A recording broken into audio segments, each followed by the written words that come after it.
good morning, good morning. Happy Tuesday po sa ating lahat. At ngayon ay sana ay mailalagay na natin ang gate. Yan. Aywa. At ngayon ay magpipintura sila Eric and Sir Robin. Ayun na po ay nabasa ko ay kulay green kasi ano daw po ang ano nga ba to? Kawayan. Kaya green na lang daw po. Okay, so gawin natin ng green po yan. Good morning sa ating lahat. Shout out kay Madam Kobota. Birthday niya pala. Happy birthday. Nabasa ko po kasi kagabi. Happy birthday sa lahat po na may birthday po itong January. Lahat po na nagse-celebrate sa kanilang kaarawan. Happy birthday po sa inyo lahat. First time kita nakita Ma'am Kobota kasi laging nakikita ko doon mga dogs. Ngayon ay nakita ko, batang-bata pa si Madam. So yan, maraming salamat sa mga sweet bright angels. Yan, maraming salamat sa lahat. So pupuntahan natin. But kay Eric, gandahin mo yung pagkulay mo ng kulay girl ha. Bati ka na muna. Malakas, good morning Kam. Good morning. Yan, and Sir Robin, say good morning. Okay, dito ka Rick. Tignan natin yung pintura. Dito ka mo po. Dito tayo. Ay, green na green talaga. Parang, Eric, parang ano yan ano nga ba yung kawayan na makikita na agad yung ano, yung anong tawag dyan Eric, yung ginawa nyo? Anong tawag dyan? Ano? Ayun, yung bakod. Agad makikita yung bakod nyo, Eric. Eric, hindi naman kita tanan sa ano natin na ating business na. Alam mo lang yan. Kasi future yan, future. Kasi pag walang income, anong kakainin natin? Anong pambili natin? O, diba? Kaya talaga kailangan natin mag-business. Syempre habang nabubuhay tayo, gumagastos tayo everyday, di ba? Ganun lang. Pero huwag ka mag-alala. Kami muna mag-i-start. Ano? May sinasabi ka? Anong binubulo mo? Maganda ba yung pagka-green, Eric? Maganda? Wag siguro. Okay ba yung kulay, Eric? Tingnan mo. Okay ba? Ha? Ay, ayos. Okay, ayos daw. Ngayon, ilalagay na yung gate. Para maano na yun. Sa lahat po ng mga nag-message about po kay Eric at maraming salamat po. May mga nagsabi doon na St. Mary, magiging ano din yan. Ngayon, ayaw niya pero pag pinilit i-push, ayun naman po naman talaga gagawin ko. Tuloy pa rin yun hanggang matanggap na ni Eric na magbi-business po kami. Huwag kayo po mag-alala.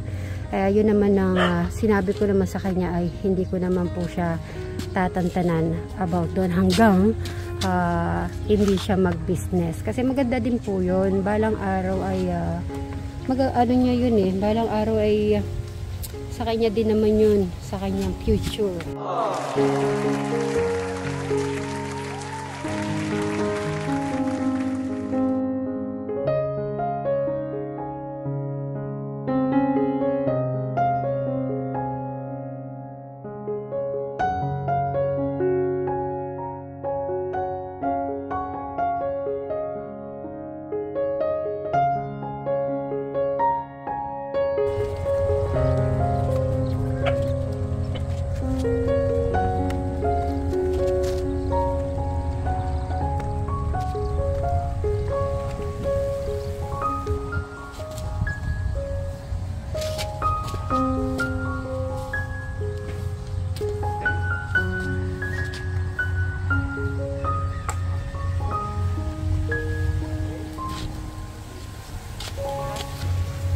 Ano nangyari, Eric, yan?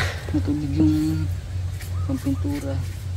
Hindi yung tubig, thinner. Binabad kasi ni Sir Robin Magagamit mo yan sa pagganito para hindi ka masyadong maanuhan. Kala niya may tubig yung ano. Binabad po kasi ni Sir Robin kasi matigas po siya. Kaya pinalambot niya muna yung ano natin, yung ginagamit nilang parang brush na bilog.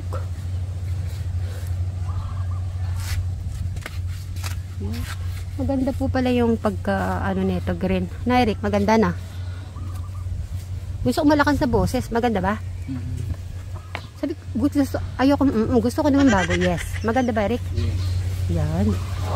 Para may bago tayong word.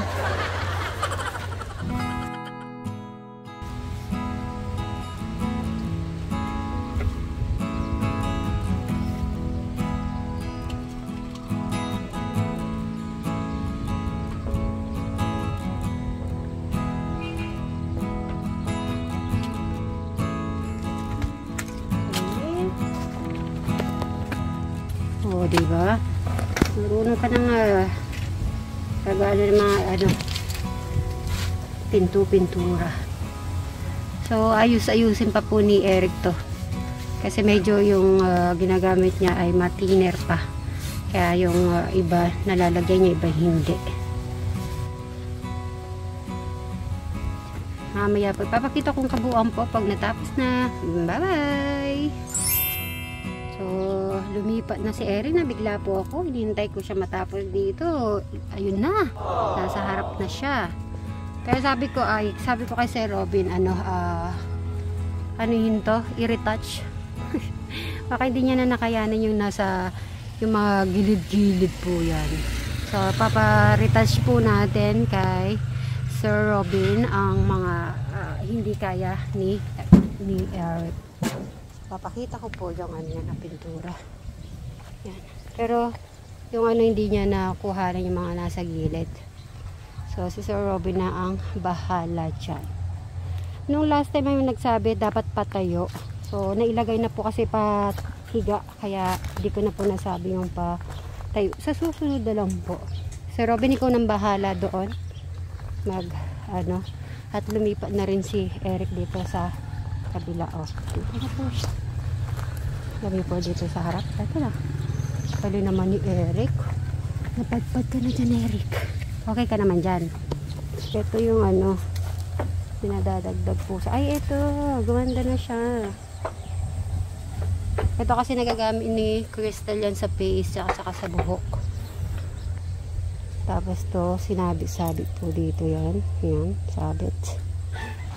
Yan, so mamaya titignan natin pag natapos na lahat yan.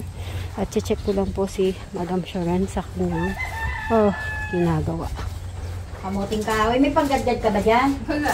Ay sus!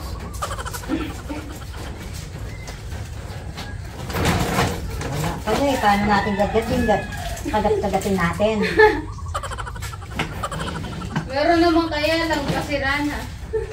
Ano yon? Parang ano? Hindi maganda yung panggadgad ng kamuting kahoy. Malalaki yan eh. Grabe init. Pareho kami mahilig mag-experiment sa food. Si Crystal kaya, mahilig mag-experiment. Kung sa akin yung pandemic yata, yung ulam ko, pansit kanton na toke. Masarap yun.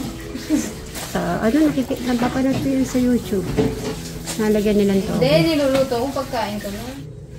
Si Eric ay katatapos lang po nagpintura. Baka magre-rest muna po yun bago kumain. Pero sakto ang oras po ay 12. Pakainit. Ganyan kulay palang damit bagay mo. Blue. Tapos nakatali ng buhok ko. Ayos-ayos. Very good. Gadgarin yan, may gadgaran eh. Wala pala. Hindi man maubang gadgarin yan sa panggadgad ng cheese. Malalaki yan eh. Masira lang. Dami natin ulam. Pakita mo yung yung talong na harvest nyo kahapon. Para matikman ni Eric. Ayun o. Ito yung talong. Tinorta ko po yung talong na bunga ng talong nila Kuya Eric.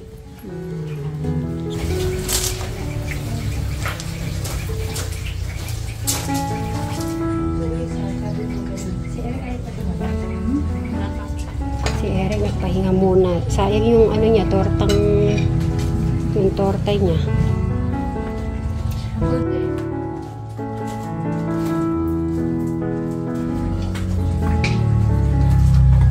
Hindi ko yung dami mo nandyan. Pero wala kayo. Nandiyan ang baka niya. Sasanay mag-drive. Kala ko sumama ko. Parang mag-drive yun. Kaya pala tinuruan. Ako lang ayoko magmaniyo. Bakit? Babangga ka. Gusto mo, sabihin, try ko yung tricycle mo. Ang try ba? Ito Brian. Kolong-kolong na. Ay, pwede kahit mabangga ako. No? Open, no? Kung nasa mukha ko yung ano, no? Tao. Kaya ko ng motor. Kaya lang, nung una yung motor, kaya tatakot. Kaya mula na. Mahirap niya. Kaya mula na.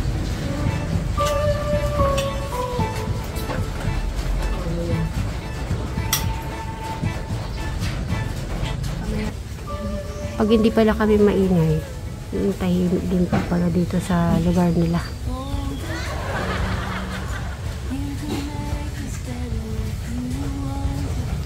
Matatapos na rin po si Eric doon. Ayan siya. Ayan. Nasa dulo-dulo na po eh.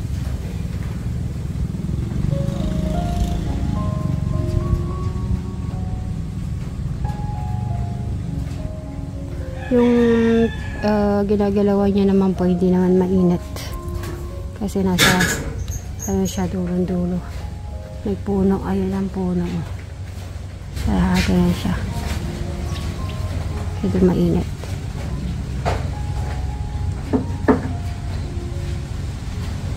Eric, kaganda nung ginawa mo.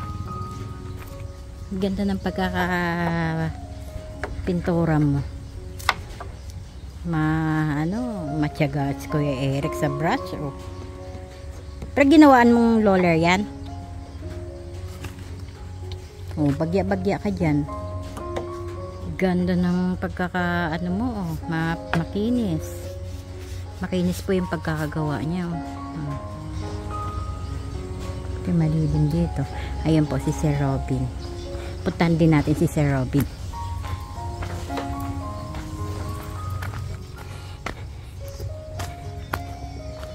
Sir Robin. Sir Robin. Maganda din yung pagkakapintura. Galing. Pareho kayo magaling magpintura ni Eric. Ayan po, oh. Kaganda ng kulay. Ayan po, tingnan nyo po. Pati poste po pinagpipinturahan po nila. Ayan. Maganda pala kulay si Robin pagka green, no? Kitang kita, litaw na kulay. Ano yung pati kabila? Pipinturahan nyo? Ha? Depende sa pintura. Kay Eric din maganda yung pagkakapintura. Tingnan mo pati kabila, oh. Sinusuot pa niya yung ulo niya dun sa sa butas. Matyaga po sila nagpipintura kahit po mainit. Oh, si Sir Robin nakabilad sa init. Buti naman po si Kuya Eric na daliman sa puno. Kaya hindi po siya naiinitan.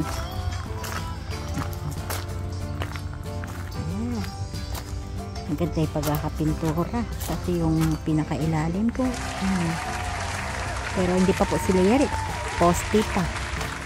Pupunta po kami sa sa barangay para ma-check natin kung pwede po magtayo po dito. So, nag-usap kami ni Eric. Sabi ko, basta Eric, matututunan mo din tong Nasa si Robin? Pupunta tayo sa barangay.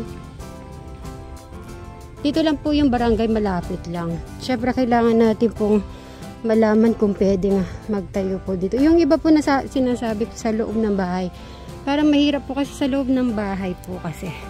Kaya di po tayo makaano sa likod.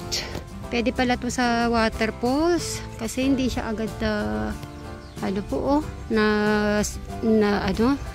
nabubulok or nagda-dry.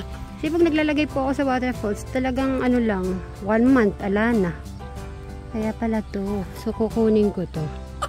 Kaya, mai-try natin. Oy, ang galing ni Eric. Hanggang sa likod po, nakulayan yung green. Maganda kasi kawayan. Kaya, tama lang yung green na kulay.